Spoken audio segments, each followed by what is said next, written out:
Ya, baiklah Bapak Ibu sekalian, selamat pagi. Assalamualaikum Pagi. warahmatullahi wabarakatuh. Waalaikumsalam warahmatullahi wabarakatuh. Waalaikumsalam warahmatullahi wabarakatuh. Ya, bagaimana Bapak Ibu, sehat-sehat kan? Sehat, alhamdulillah, Prof. Alhamdulillah, Alhamdulillah, Prof. Prof. Ya, Sehat. Prof. Ya. Bagaimana UAS-nya kira-kira Pak? Lancar kan? Insyaallah, Prof. Insyaallah, Prof. Amin. Ya, jadi Pak, pertemuan ke-6 nanti udah tinggal selesai kan, artinya nggak ada beban pikiran lagi kan bulan 6, bulan 7 ya. Ya, Prof. Ya, Ya, Pak. Prof. Ya, jadi ini kita udah pertemuan yang keempat atau ketiga nih Pak? Keempat ya, ketiga ya. Ya, ketiga kalau nggak salah. Yang pertama itu adalah kita sudah membahas mengenai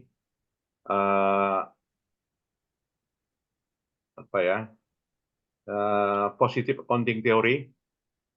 Kemudian juga kita sudah membahas capital market research, gitu ya.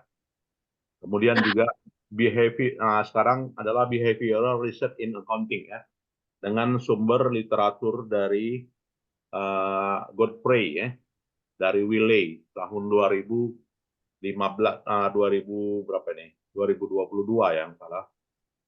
Baik. Nah, pada materi ini ya, behavioral research in accounting ini juga bagian dari ilmu akuntansi ya Bapak Ibu yang banyak diteliti gitu ya. Kira-kira apa saja lingkupnya dan juga apa saja domainnya ya dari behavioral research in accounting ini gitu ya. Nah, Godfrey dan Hudson, Holmes dan juga Tarka menyatakan bahwasanya behavioral accounting research di sini didefinisikan gitu ya, itu tidak lepas dari areanya positive research ya. Ya, di mana dari areanya positive research di sini mencakup capital market gitu ya, pasar modal ya.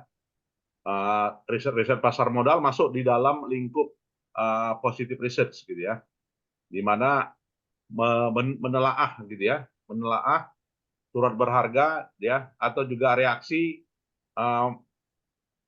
atas penyajian informasi atas surat berharga terhadap surat berharga gitu ya. Nah, ini lingkup dari capital market research. Begitu juga agency teori ya. Jadi upaya memperkuat teori keagenan di sini juga masuk dalam lingkupnya positive accounting research gitu ya. Di mana agency teori ini diperkuat ya terkait dengan upaya-upaya ya, atau juga bagaimana insentif ekonomi yang menentukan ya dari pemilihan metode akuntansi ya. Dan ini bagian dari positive research. Selain itu juga behavioral accounting research, ini juga skopnya positive research accounting yang dalam hal ini menganalisa ya fakta orang-orang itu bagaimana ya terkait dengan reaksi mereka terkait dengan informasi akuntansi. Nah, ini skopnya behavioral accounting research Bapak Ibu ya.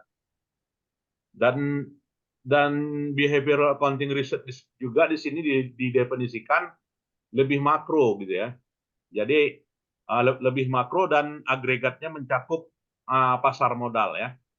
Selain itu juga behavioral research itu mencakup juga agensi dan juga riset-riset perilaku yang berfokus pada mikro. Jadi makro dan mikro behavioral itu masuk ya Bapak Ibu. Di level individu, manajer ya, dan juga di level individu perusahaan. Nah, ini skopnya behavioral accounting research. Mau bicara pasar modal gitu kan, makronya gitu kan. Nah, ini skopnya behavioral research. Begitu juga praktik dari teori keagenan yang difokuskan pada sisi mikronya atau level mikronya ya, terutama level individu manajer dan juga perusahaan. Dan behavioral accounting research di sini kalau di dalam pasar modal ya, Bapak Ibu, terkait dengan antara pasar modal dan juga praktik keagenan, dan di sini menyajikan didasari pada asumsi-asumsi ya, dan juga asumsi-asumsi perorangan dan asumsi ekonomi Ya, jadi sebagai alat untuk rasional upaya maksimalisasi kesejahteraan. Dan riset perilaku ini didasarkan pada masuk pada artinya behavioral research accounting ini didasari pada aspek psikologi, aspek sosiologi gitu ya, dan juga aspek organisasi, dan juga secara umum bukan berdasarkan pada asumsi perorangan saja ya. Jadi sudah masuk ya atau ada hubungannya di psikologi, sosiologi, dan juga organisasional teori. Nah ini kalau di literatur lain, nah ini ada seminar teori akuntansi yang membahas ya bagaimana hubungan akuntansi dengan psikologi, sosiologi, dan juga teori organisasi. Ya. Nah ini ciri khasnya behavioral research accounting theory, Bapak Ibu. Dan behavioral accounting research di sini didefinisikan ya udah jelas adalah studi perilaku akuntan, gitu ya, atau juga perilaku non akuntan yang berpengaruh terhadap fungsi akuntansi dan fungsi pelaporan. Nah ini definisinya menurut Hofstede and Kinat ya, bahwasanya behavioral accounting research mengacu pada akuntan ataupun juga non akuntan yang pengaruhnya terhadap fungsi akuntansi dan fungsi pelaporan. Dan behavioral accounting research di sini pengelompokannya dibagi dua ya, yaitu human judgment theory dan human information processing. Nah, ini pengkategorian dari behavioral accounting research.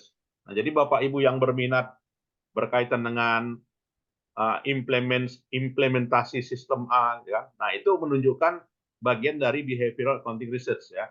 Jadi pengelompokannya sebagai pengelompokan human information processing ya, atau juga human judgment theory. Nah, ini cukup bagus juga ya untuk diangkat sebagai middle theory saya kira ya kalau di disertasi ya Bapak Ibu yang berminat di sistem ya.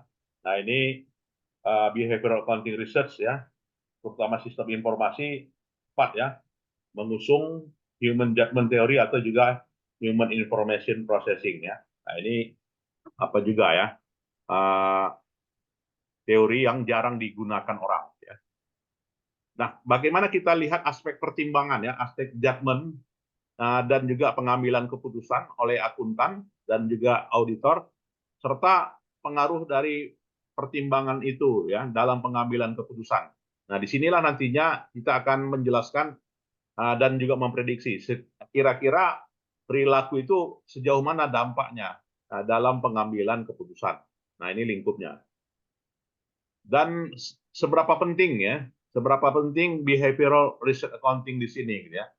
Nah, pentingnya behavioral accounting di sini mencakup mulai dari ya bagaimana orang-orang menggunakan dan juga memproses informasi akuntansi. Nah, ini sejauh inilah pentingnya. Serta behavioral accounting research di sini mengacu kepada perbedaan tipe pengambilan keputusan yang dihasilkan, serta proses dan juga reaksi masing-masing dari item informasi akuntansi yang disajikan serta metode komunikasinya. Dan behavioral accounting research itu penting ya terkait dengan penyediaan informasi ya untuk regulasi akuntansi. Nah, jadi berkaitan dengan standar akuntansi, behavioral research accounting ini juga punya peranan ya, Bapak Ibu. Selain itu juga mendukung ya praktik efisiensi ya dan juga praktik akuntan dan juga para profesional ya yang dalam hal ini mendukung pelaksanaan atau juga upaya menciptakan efisiensi. Nah, disinilah peranan dari behavioral research accounting. Nah, pengembangan behavioral research accounting ini terutama di human ya, Bapak Ibu, di human judgment theory itu tahun 54 ya. Jadi populernya behavioral research accounting ini tahun 54, kemudian juga di tahun 67, lantas 30 tahun belakangan ini juga dikembangkan lagi gitu ya. Dikembangkan lagi behavioral research accounting theory ini masuk pada areanya auditing ya. Kemudian juga berkaitan dengan pentingnya judgment gitu ya, dan juga model pengembangan dari Brunswick Lens Model gitu ya. Jadi pengembangan Brunswick Lens Model ini kalau nggak salah saya ya berkaitan dengan model adopsi gitu ya, Brunswick Lens Model. Nah, jadi masuk ke area tersebut. Jadi auditing dan juga area pertimbangan audit dan model Brunswick ya. Nah, beberapa pendekatan untuk pemahaman riset behavioral research accounting di sini gitu ya.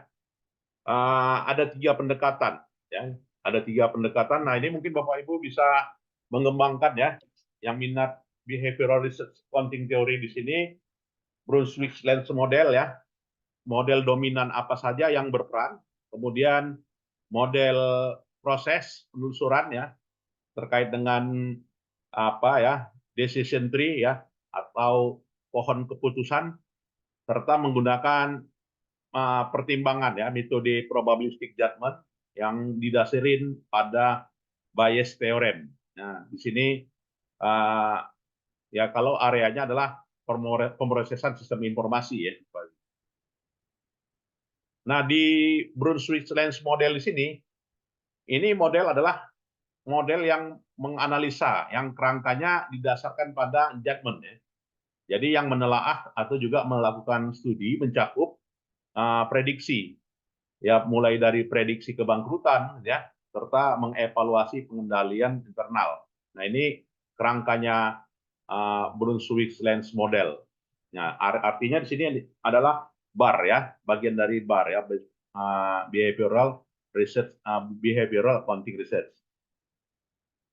Dan Brunswick Lens Model di sini juga menyediakan beberapa menyediakan beberapa pertimbangan, yaitu lingkupnya bukti-bukti beberapa fungsi tugas, kemudian juga pertimbangan dalam pengambilan keputusan dan implikasinya ya, terkait dengan keberadaan informasi tersebut, serta keakuratan relatif yang berdasarkan pada pengambilan keputusan yang levelnya berbeda dalam lingkup prediksi dan beberapa evaluasi tugas, serta menelaah ya peranan dari expert system dan juga model perilaku sumber daya manusia dan hasil lingkup dan hasil cakupannya. Itu lingkup dari Brunswick Model. Dan nilai-nilai yang dihasilkan dari Brunswick Model di sini adalah masalah kestabilan ya. Masalah kestabilan sejauh mana kestabilan pertimbangan apa tadi ya, aspek kearifan ya, human judgment dalam kerangka waktu, serta sejauh mana ya bahwasanya keputusan tersebut didukung oleh data, serta sejauh mana kesepakatan ya yang ditampilkan dari beberapa grup tugas-tugas tersebut. Nah, ini lingkupnya ya, nilai-nilai yang dihasilkan dari Brunswick Model. Dan model ini biasanya akan menghasilkan nilai prediksi yang bagus. Ya, kenapa demikian ya? Karena nilai prediksinya di sini sudah mengeliminir ya beberapa error-error yang acak ya dari aspek sumber daya manusia, seperti misalnya kelelahan gitu ya, kemudian aspek psikologi sakit gitu ya, atau juga faktor-faktor yang merupakan melekat pada fungsi atau juga nilai harfiah manusia. Itu di Lens Model ya. Dan juga pentingnya di riset di sini adalah mengeliminir keterbatasan ya. Yang dalam hal ini adalah bagaimana mendeskripsikan orang-orang secara aktual dalam pengambilan keputusan. Dan behavioral research model di sini menyajikan ya dan juga menjelaskan ya bagaimana keputusan itu dibuat. Jadi menelaah proses penelusurannya, kemudian juga menghasilkan pohon keputusan yang menyajikan proses keputusan dan nantinya diklasifikasikan ya, diklasifikasikan dalam ranting-ranting keputusan yang disebut dengan CART ya, atau Classification and Regression Tree. Nah, jadi inilah yang merupakan proses tracing method. Kemudian juga menggunakan beberapa aspek pertimbangan yang ini ya, probabilistik, artinya menggunakan judgment tertentu yang maknanya adalah menandai gitu ya, sejauh mana tingkat keyakinan atas hasil prediksi serta evaluasi yang diperlukan ya untuk merevisi data-data yang disajikan ya. Jadi probabilistic judgment di sini seberapa jauh ya tingkat keyakinannya dan dihitung ya secara kuantifikasi dengan pendekatan yang namanya posterior odds ya. Artinya likelihood ratio dikali prior odds. Nah, ini di dalam apa ya? Lens-Weiss model. Dan nantinya akan dapat ditemukan atau juga hasil berupa indikator-indikator yang disebut dengan rule of thumb yang secara simplikasinya adalah hasil dari bentukan pendekatan dari judgment tadi. Dan lens model di sini menghasilkan pembuktian ilmiah, Bapak Ibu ya, berupa sejauh mana keakuratan ya, keakurasian ya dalam memprediksi dan juga melihat bentuk-bentuk prediksi tersebut. Dalam hal ini akan menghasilkan model yaitu namanya model of human behavior. Kemudian juga model penyajian information overload dan juga model tingkat keyakinan atas beberapa pertimbangan yang dihasilkan. Nah, ini Bapak Ibu yang minat untuk pendekatan riset-riset riset-riset perilaku, maka tidak salah atau juga lebih tepat banyak menggunakan pemodelan lens model ini. Ya, berikutnya dalam Brunswick lens model di sini menelaah atau juga akan menghasilkan fakta empiris. Nah, fakta empirisnya berupa studi studi gaya penerapan teknologi yang berbeda dalam tujuan yang sama dan pemodelan yang memungkinkan ya dia anggap sebagai suatu model proses keputusan yang lengkap.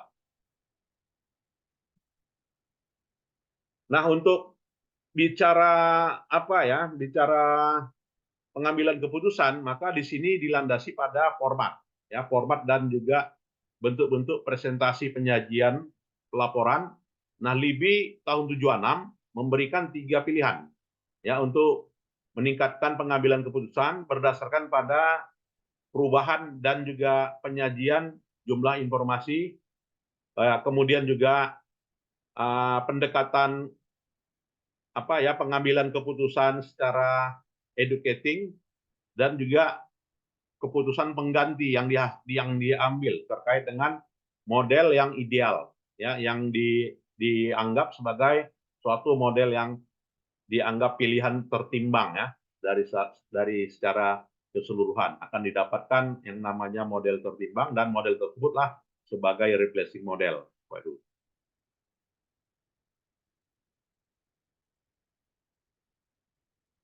Nah, di sini kita akan lihat ya bagaimana format dan penyajian pelaporan keuangan ya. Bagaimana evolusi itu tahun 69 ya sampai dengan tahun 74 ya. Nah, ini tergambar tahun 69 sampai dengan tahun 74. Dari format tersebut gitu ya, format dan penyajian pelaporan keuangan ya, ada riset kecil gitu ya yang dihasilkan terkait dengan penyajian format tersebut, apakah dengan pendekatan grafik ya atau juga dengan pendekatan tabel. Kira-kira mana yang lebih informatif gitu ya. Atau juga dengan pendekatan warna atau juga pendekatan cukup hitam putih gitu ya. Nah, jadi bentuk grafik dan juga bentuk tabel punya peranan terkait dengan keputusan ya. Dan atau juga kombinasi keseluruhannya, mix result gitu ya. Dan tidak ada apa ya, tidak ada pengembangan lebih lanjut dan tidak ada teori-teori yang akan diuji lebih lanjut terkait dengan hal ini. Nah, untuk behavioral research accounting ini, juga memungkinkan studi telaah terkait dengan pertimbangan probabilistik ya. Nah, untuk pertimbangan probabilistik di sini ada tiga aturan gitu ya. Pertama adalah keterwakilan ya atau representativeness. Selain dari keterwakilan adalah bisa nggak digunakan availability, kemudian juga bisa nggak menjadi jangkar ya, atau juga bisa menjadi suatu hal yang menjadi dasar untuk penyesuaian. Nah, ini aturan yang harus dipenuhi ya untuk pendekatan probabilistic judgment. Jadi didasari pada rule of thumb ini. Nah, berdasarkan pada pendekatan studi keterwakilan ya. Nah, keterwakilan di sini berdasarkan pada pertimbangan di mana masing-masing dari item dari suatu populasi, masing-masing dari populasi atau juga orang-orang yang terpilih. Nah, ini merupakan memang benar-benar representatif dari sebuah populasi. Nah, jadi yang namanya probabilistik ya tentu saja aspek representativeness dipertimbangkan ya.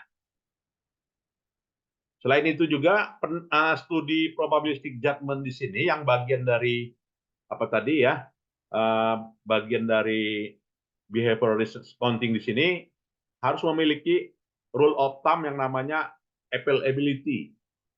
Jadi availability dinilai berdasarkan pada kemungkinan ya bahwasanya suatu peristiwa itu didasari pada kemudahan ya, kemudahan terkait dengan datangnya atau juga berlakunya peristiwa tersebut.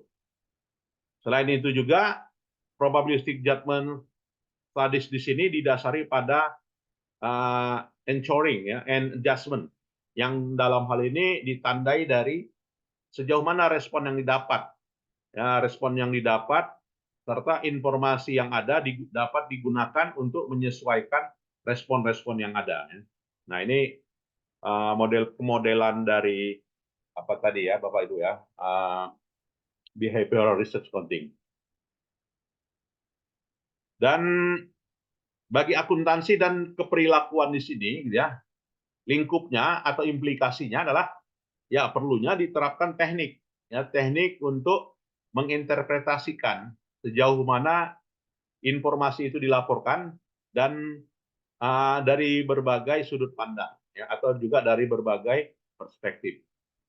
Dan akuntansi di sini adalah yang berhubungan dengan ya fungsi-fungsi perilaku manusia itu sendiri ya, serta aktivitas manusia. Jadi observasi atau juga pengamatan accounting didasari pada direct function ya of human behavior dan activity-nya ya. Atau juga keduanya antara direct function dengan activity yang disebut dengan two-way influence. Nah, begitupun yang namanya behavioral accounting research di sini kalau mau diteliti gitu ya, seperti misalnya kalau kita ya minggu lalu itu kita ingin misalnya ada model yang namanya model apa ya model informasi laporan keuangan yang disajikan oleh apa ya tahun 69 tersebut ya yang menggunakan data sekunder. Maka kalau tidak dapat meyakini data sekunder, maka behavioral research accounting research itu sebagai opsi gitu ya. Tapi begitu pun ya keterbatasan behavioral research accounting itu tetap ada. Nah, apa saja keterbatasannya? Nah, keterbatasannya meliputi adanya frekuensi yang dianggap kontradiksi antara temuan ya dengan studi-studi yang sejenis. Ya, artinya boleh dikatakan lebih inkonsistensi terjadi lebih banyak ya dalam behavioral accounting research antara satu riset dengan riset yang lain, Bapak Ibu ya. Nah, ini sering terjadi sehingga behavioral accounting research di sini dianggap tidak konsisten ya. Ya, kita maklumi disebabkan behavioral accounting research itu juga landasannya adalah karena perilaku unit analisanya adalah perilaku ya, perilaku manusia. Nah, sehingga terkadang bisa berbeda, gitu ya. Nah, sehingga frequent contradiction between the finding similar study-nya sering terjadi, gitu ya. Nah, selain itu juga keterbatasannya, Bapak Ibu, adalah pemrosesan informasi, human information processing itu, gitu ya. Artinya lebih pendek dan juga lebih kompleks dan dikembangkan berdasarkan pada teori-teori yang ada pada saat ini serta metode yang ada saat ini. Ya. Artinya pemrosesan sumber daya manusia di sini kompleksitasnya is far. Gitu ya. Selain itu juga keterbatasan adalah riset settingnya. Artinya observasi pemantauannya dianggap tidak memadai ya atau tidak cukup yang menunjukkan replicate real world setting ya yang menggambarkan keadaan yang sebenarnya ya. Artinya sering salah ya. Behavioral research accounting itu nyatanya tidak sesuai dengan praktik di lapangan gitu ya. Ya, artinya temuan riset beda dengan yang praktik di lapangan atau praktik yang diterapkan di perusahaan. Nah, sering terjadi hal itu. Nah, artinya behavioral accounting research ini terkadang tidak konsisten ya. Nah, selain itu juga Bapak Ibu mengharuskan kebijakan itu didasari pada riset ya atau juga pada hasil dari keputusan individu. Nah, ini juga yang menyebabkan keterbatasan riset behavioral itu. Dan keterbatasan yang paling utama kira-kira apa? Nah, jadi major limitation itu terjadi adalah lack of single underlying theory. Ya, jadi terjadi ketimpangan teori-teori yang melandasinya. Ya, teori-teori yang melandasinya didasarkan pada kesamaan riset atau juga kesamaan pertanyaan atau juga kesamaan temuan. Nah, sehingga limitation of behavioral accounting research ini sering meminjam ya beberapa teori-teori yang lain di luar itu. Jadi banyak teori yang harus dicangkokkan atau disebut dengan multitude of discipline dan konteksnya juga konteks yang berbeda ya, nggak sama framework-nya. Nah, ini sering terjadi. Artinya terjadi lack teori ya di behavioral research. Dan teori tunggal unlikely gitu ya. Artinya kadang tidak relevan lagi digunakan untuk memproyeksi di masa yang akan datang ya. Jadi memang harus banyak teori ya. Mau dari pendekatan sosiologi bisa ditinjau, bisa atau juga melalui pendekatan psikologi gitu kan. Nah, bisa juga ditinjau. Itu kelemahan dari behavioral accounting research.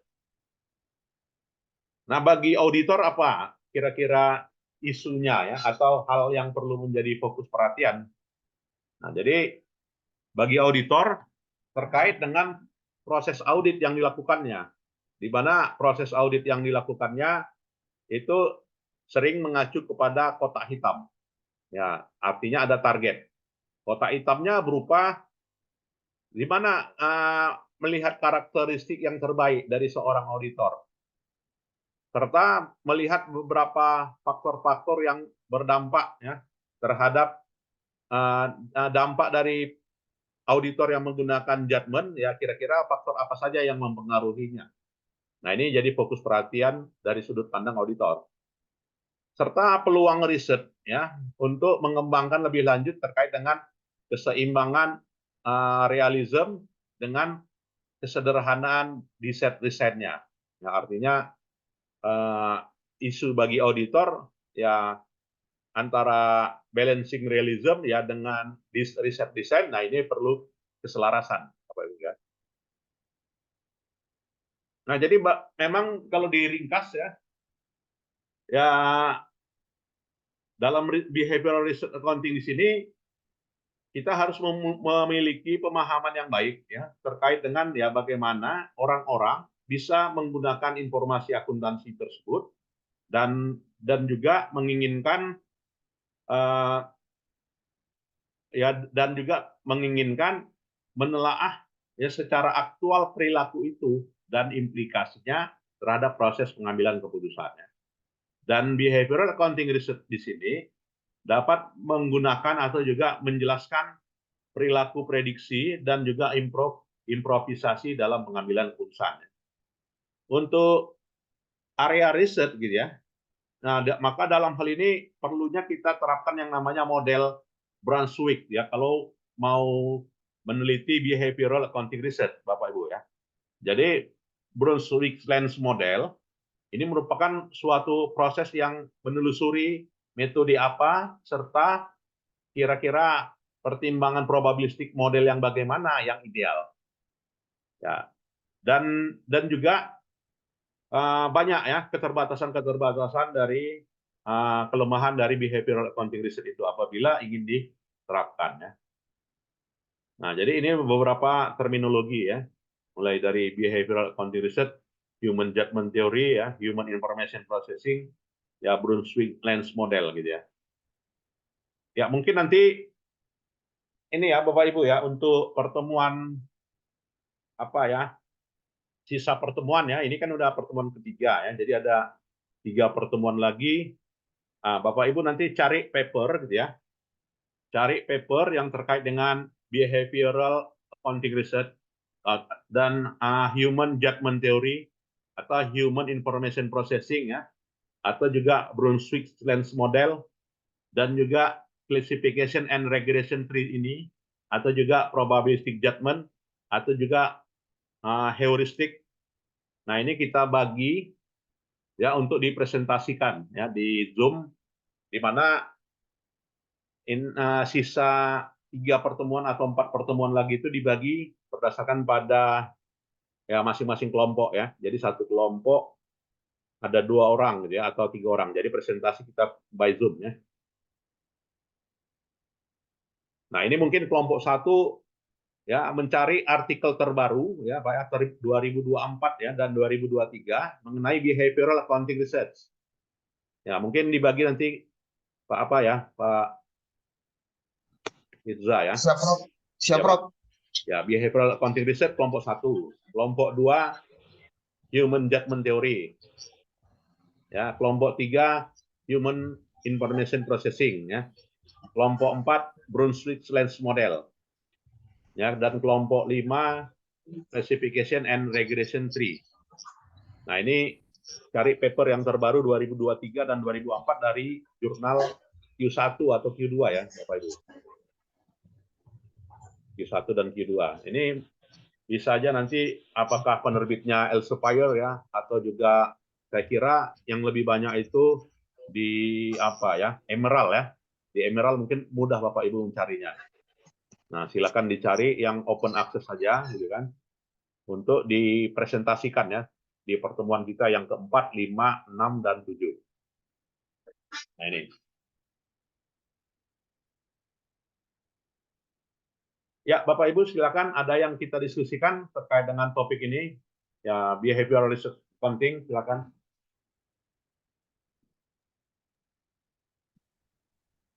Izin Prof. Ya, Pak, Ya, silakan Pak. topik. Pak Topik atau Pak Faisal ini. Topik lu apa topik? Jadi Prof, untuk proporsionalnya ini gimana kita mengaturnya Prof? Nanti jadi sentuhannya seakan-akan disertasi itu jadi kok ini lebih pendekatannya lebih ke psikologinya nih pada akuntansinya hilang. Ini kayak betul, mana Pak. ya Prof ya? Ya, itulah dia tadi salah satu kelemahan dari behavioral accounting research itu. Jadi teori-teori tunggalnya kita nggak bisa dukung. Dengan kata lain kita banyak menggunakan teori sosiologi, ya kan teori psikologi gitu ya. Tapi itulah memang hakikatnya ilmu akuntansi, Pak ya. Jadi memang ilmu akuntansi itu pada abad 14 dan atau abad 15 yang ditemukan oleh Luca Pacioli kan di Venezia, accounting is art kan katanya kan. Artinya akuntansi pada saat itu adalah arithmetic. Ya kan karena kan yang namanya Luca Pacioli itu ahli matematika kan. Asal akuntansi itu dari matematika sebenarnya. Ya makanya Luca Pacioli abad 14 gitu kan yang menyatakan bahwasanya accounting is arithmetics. Lantas di abad 17 juga berkembang ya accounting is art, seni gitu ya. Seni debit dan kredit katanya kan. Bagaimana debit, bagaimana kredit itulah seni gitu ya. Lantas di abad 18 gitu kan, accounting is knowledge ya, karena masuknya peranan dari bidang ilmu yang lain tadi gitu ya, sosiologi, psikologi gitu ya. Kemudian di abad 20 gitu kan, accounting itu berubah lagi paradigmanya. Accounting is information gitu ya. Nah, jadi udah mengarah akuntansi itu adalah informatika gitu kan. Nah, itu kalau kita lihat banyak apa ya, akuntansi ini bisa dipandang dari berbagai sisi keilmuan. Menurut saya gitu. Itu saya kira Pak Taufik. Ya, makasih Prof. Dan untuk jurnal-jurnalnya Pak cukup banyak nih. Artinya Bapak Ibu yang disertasinya berminat di behavioral accounting research ini apa ya, cukup cukup banyak ya. Artinya peluang accepted-nya besar menurut saya gitu ya. Ada ya beberapa jurnal ya sekali muat cuma 2 artikel ya karena kurang artikelnya. Ya mungkin Pak Faisal, silakan Pak. Ya, terima kasih Prof. Assalamualaikum warahmatullahi wabarakatuh. Terkait tadi yang disampaikan Prof, memang kalau terkait penelitian di sistem informasi eh, banyak dikaitkan dengan eh, behavi- behavioral Prof.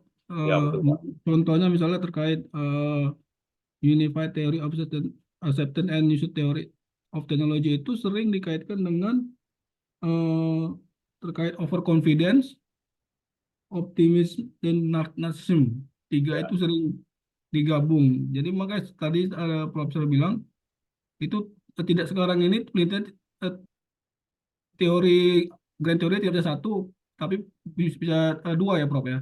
ya betul Jadi Pak. pakai teori behavior sama ini. Kemudian tadi ada juga terkait banyaknya penelitian itu hasilnya malah bertolak belakang atau bertentangan satu dengan yang lainnya gitu Prof ya. Ya banyak Ini yang Pak. terkait tadi. Nah, Betul. pertanyaannya Pak, kalau memang apakah penelitian yang bertolak belakang satu dengan lain ini menjadi kemakluman kita dalam nanti hasilnya gitu Prof. Ya. Ya, jadi memang Yang terjadinya konsistensi dan juga inkonsistensi pada riset-riset behavioral ini banyak terjadi ya. Artinya eh, karena itu tadi ya, artinya eh, peneliti yang meyakini bahwasanya riset kuantitatif itu lemah, gitu kan, maka orang akan beralih ya kepada riset kualitatif, gitu kan.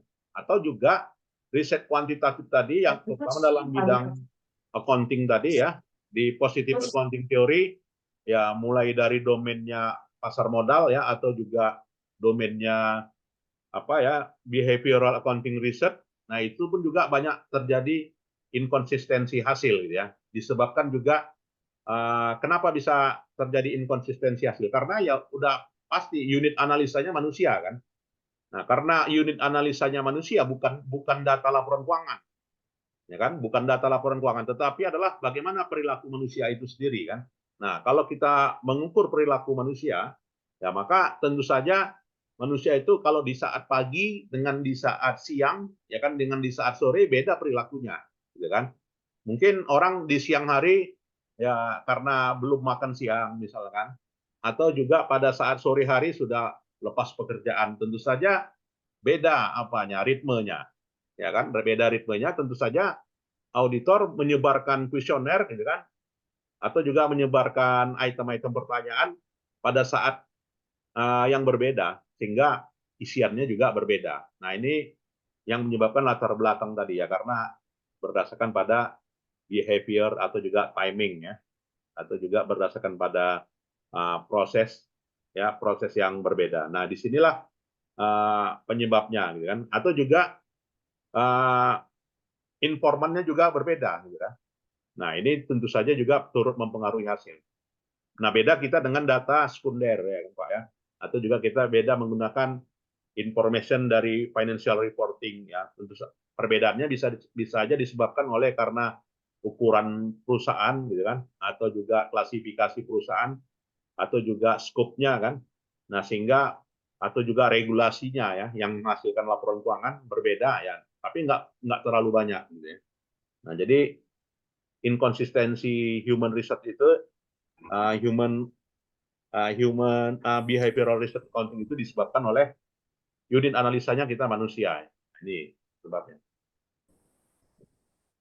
Ya, Prof. Kemudian Ya, Pak. kan, Prof, apakah hasil penelitian kita yang misalnya terkait behavior accounting ini kalau dapat dilemahkan oleh peneliti berikutnya atau kita dapat melemahkan penelitian atau penelitian dilemahkan. Ini proses apakah seperti itu, Prof? Nanti ketika ini Ya, betul, penelitiannya Pak. dikembangkan. Ya, jadi nanti hasil yang didapatin gitu kan, bahwasanya penelitian kita ternyata tidak mendukung hipotesa atau juga teori yang sudah mayoritas ditemukan oleh si A, ya, sehingga kita ya tetap seperti itu ya. Artinya hipotesa yang kita sajikan adalah H0 ditolak ya, H0 diterima ya. Jadi H0 diterima, kita menolak teori. Jadi bisa saja kita nanti memang kalau dari sisi apa Pak ya, dari sisi temuan ya, yang dalam hal ini inkonsistensi, kita tidak mendukung teori ya. Jadi kalau tidak mendukung teori, kita nggak bisa menghasilkan apa-apa sebenarnya. Implikasinya ke sana ya. Artinya kita tidak ada pengembangan terhadap teori. Ya kenapa itu terjadi ya? Bisa saja dipengaruhi oleh desain penelitiannya yang berbeda, gitu kan? Atau juga sampelnya yang tidak tepat, gitu kan? Atau juga jangka waktunya yang tidak tepat. Nah ini penyebabkan terjadinya perbedaan. Gitu. Kata lain, Prof, kalau terkait behavior atau teori ini, riset ini artinya kalau seperti modelnya terus akan sulit, Prof, ya, untuk mencapai konsensus terhadap teori-teori baru ya, Prof. Betul, Pak. Jadi memang sangat sulit ya. Artinya kita harus punya dukungan dari riset lainnya yang mendukung kita. Nah ini rumitnya behavioral accounting research. Sehingga jarang orang mau agak meneliti ya, kalau bidang accounting ya, makanya cenderung sekunder data gitu ya. Ya, data primer atau juga behavioral research ini memang ya murni orang psikologi gitu ya. Mereka mengukurnya ya dari skala 5, 4, 3 itu sangat sensitif bagi mereka ya. Orang yang berpindah jawaban dari 5 ke 4 ya kan, dari satu kuesioner ke kuesioner lain, itu pertanyaan yang berat bagi mereka. Artinya klarifikasinya lebih tinggi tuntutannya ya. Terutama di bidang ilmu psikologi gitu ya. Itu luar biasa ya kalau mereka itu menggunakan kuesioner, Pak ya. Ternyata tidak konsisten jawaban orang ya kan, antara pertanyaan satu dengan yang lainnya. Nah ini bagi mereka itu sangat sensitif gitu ya. Walaupun signifikan hasil. Oke, Prof. Terima kasih, Prof. Ya, terima kasih. Baik, Bapak Ibu, ada lagi? Ya, kalau tidak ada, saya kira itu saja ya, Bapak Ibu. Terima kasih. Dan minggu depan kita lanjutkan ya kelompok 1 dan 2 untuk presentasi ya, terkait dengan key term dari behavioral research ini. Silakan Bapak Ibu yang cari paper yang terbaik ya. Terima kasih. Selamat siang. Assalamualaikum warahmatullahi wabarakatuh. Waalaikumsalam warahmatullahi wabarakatuh. Terima kasih, Prof. Terima kasih, Prof. Videonya nanti saya share ya, Bapak Ibu. Siap, Prof. Iya, makasih, Bro. Baik, Bapak Ibu boleh meninggalkan ruangan.